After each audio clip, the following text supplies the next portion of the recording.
మొట్టమొదటి factory outlet మన Mukunda jewellers లో అన్ని జ్యువెలరీ పై ఉన్న వ్యాట్ కేవలం 2 to 12% మాత్రమే. No making charges. విచ్చేయండి ముకుందా జ్యువెలర్స్. మా నూతన బ్రాంచెస్ ప్రారంభం అతి త్వరలో జూబ్లీ హిల్స్ మరియు వైజాగ్. ఎన్టీఆర్ కాలం చేసి 30 ఏళ్ళు అయిన సందర్భంగా ఈ రోజు 30వ వర్ధంతి ఘాట్ వద్ద కార్యక్రమం కొనసాగుతుంది.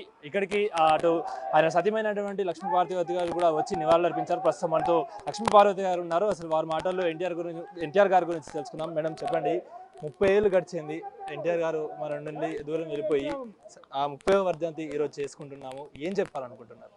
చెప్పేదే ఉంది. ఎన్నేళ్ళు గడిచిన మహనీయులు ఎప్పటికీ నిలిచిపోతారంటానికి ఎన్టీఆర్ గారే సాక్ష్యం.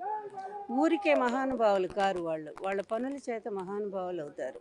వాళ్ళు చేసిన మంచి పనులు ఇప్పటికి కూడా ప్రజల గుండెల్లో ఉన్నాయంటే వాళ్ళు బతికే ఉన్నట్టు. వాళ్ళకి మరణం లేదు, ఎప్పటికీ లేదు. అటువంటి మరణం లేని వ్యక్తి ఎన్టీఆర్ గారు. ఎన్నేళ్ళైనా సరే ఆయన ప్రజలు మర్చిపోరు. అటు నటుడుగాను, ఇటు రాజకీయ పాలకుడుగాను ఎంతోమంది పేద వర్గాలకి ఆయన ఇళ్ళు కట్టించారు. 14 లక్షల పక్కా ఇళ్ళు ఆ రోజుల్లోనే కట్టించారంటే చూడండి. అదేవిధంగా ₹2 కిలో బియ్యం అనేది దేశంలోనే మొట్టమొదటి ప్రయోగం. అది పేదవర్గాలు 3 పూట్ల అన్నం తినగలిగారంటే ఆ మహానుభావుడు ఆ బియ్యం ఆ రోజు అందించడం.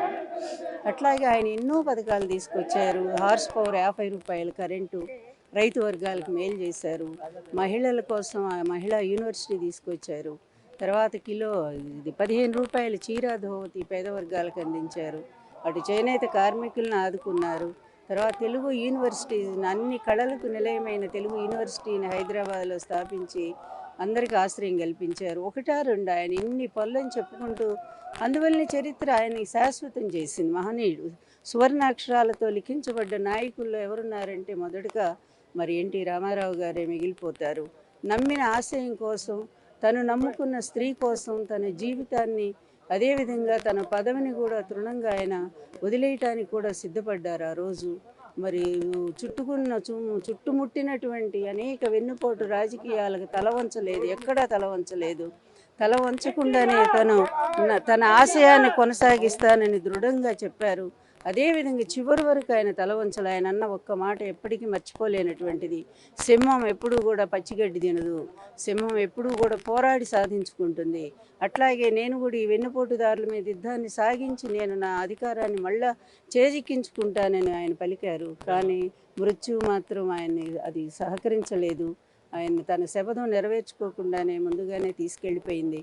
పర్వాలేదు, ఆయన లాంటి వ్యక్తులు చాలామంది వస్తున్నారు. ఈరోజు ఆయన ఆశయాన్ని కాపాడే వాళ్ళు ఉన్నారు.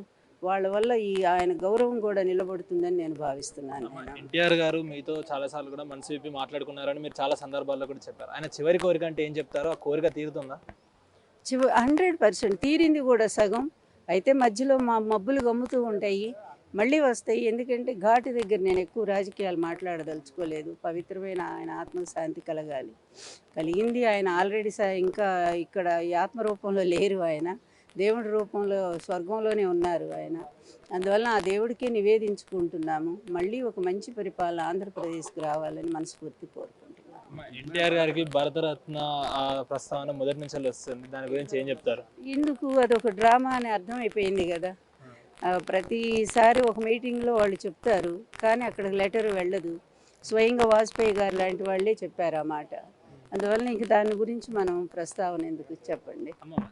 చివరి ప్రశ్న, మీరు ఆ వైఎస్ఆర్సీపీ పార్టీలో ఉన్నారు ప్రస్తుతానికి. అయితే వైఎస్ఆర్ గారి జయంతి ఉత్సవాలు కానీ వర్ధంతి ఉత్సవాలు జరిగినంత వరకు ఒక మహానటుడు, ఆయన భార్య, మీరు ఆ పార్టీలో ఉన్నారు. ఎందుకు ఎన్టీఆర్ గారికి అంత స్థాయిలో కూడా ఆ గుర్తింపు రావట్లేదు వైఎస్ఆర్సీపీ? ఏది అంటే ఇప్పుడు వైఎస్ఆర్సీపీ పార్టీలో ఇప్పుడు మహానటుడు ఎన్టీఆర్ గారి సతీమణి అయినటువంటి మీరు ఉన్నారు కాబట్టి, సో ఎందుకు ఆ లెవెల్లో కూడా ఆయన ఉత్సవాలు చేయడమే కానీ జయంతి ఉత్సవాలు జరపడం అలా ఎందుకు?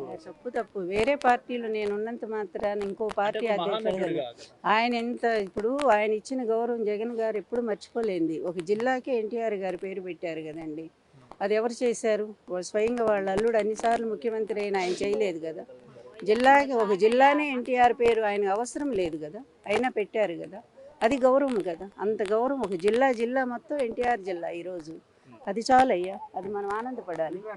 అది చూస్తున్నారు కదా. మొత్తంగానైతే ఇటు ఎన్టీఆర్ గారికి సంబంధించినటువంటి 30వ వర్ధంతి సందర్భంగా అయితే ఆవిడ నివాళులు అర్పించారు. మొత్తంగా ఆయన దేవుడు ఎప్పుడే కానీ తెలుగు ప్రజలలో ఆయన ఉంటాడు, తెలుగు ప్రజల మనసులో అతను ఉంటాడు అంటూ కూడా చెప్తున్నారు. సో ఖచ్చితంగా కూడా ఆయన సంబంధించినటువంటి ప్రతి ఆ వర్ధంతి కూడా ఇలానే జరుపుకుంటాము. ఖచ్చితంగా ఎన్ని వెన్నుపోట్లు వచ్చినా కూడా ఆయన ఒక సింహంలా ముందుకెళ్లారే తప్ప ఎప్పుడు వెనకడుగు వేయలేదంటూ కూడా లక్ష్మీపార్వతి గారు చెప్తున్న పరిస్థితి కనిపిస్తుంది.